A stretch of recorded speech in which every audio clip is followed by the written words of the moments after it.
Coach, thank you very much for your time. A 1-1 draw. Your assessment of the game, please. I think it was a tough one.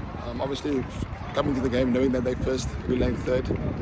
Obviously, we knew we had to win this game, especially at home. So obviously, we went in the game intending to win this one.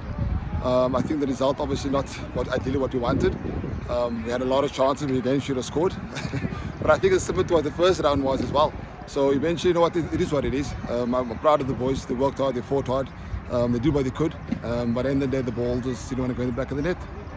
Looking at the game, the first half, from a supporter perspective, a neutral, horrible to watch.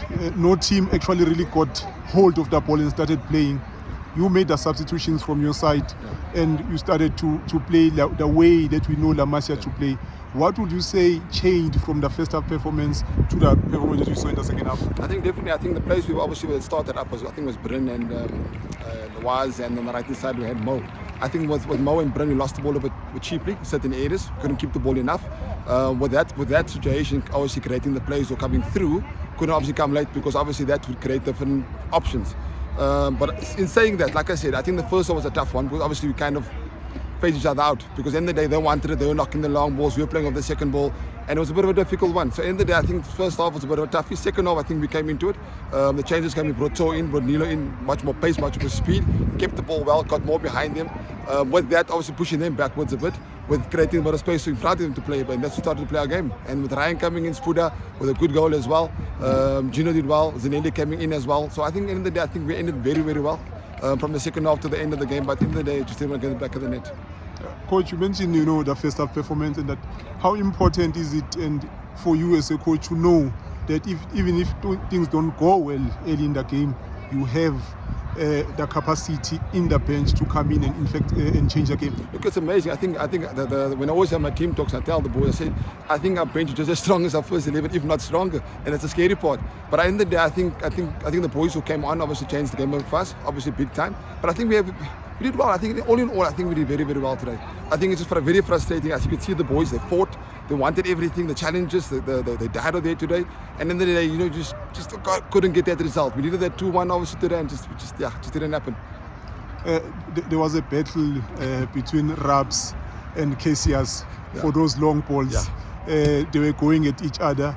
Yeah. What was your message to your defense to deal with the long ball? Because we know that is Highlands' strength. Yes. And in the day, so we had a week to prepare. And in the week, we knew obviously Highlands what's their game, because obviously play off the second ball, play the long one, play off the second ball, get numbers around the ball, and if they lose the ball, they counter press. If they do win it, they go in there and obviously try and score the goal from there. Within that, obviously with Cassius there and B, I think we got obviously two physically good, strong boys.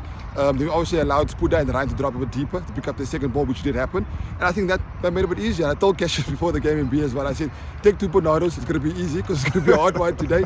But at the end of the day, like I said, they fought it, and that was important. I think we won that battle.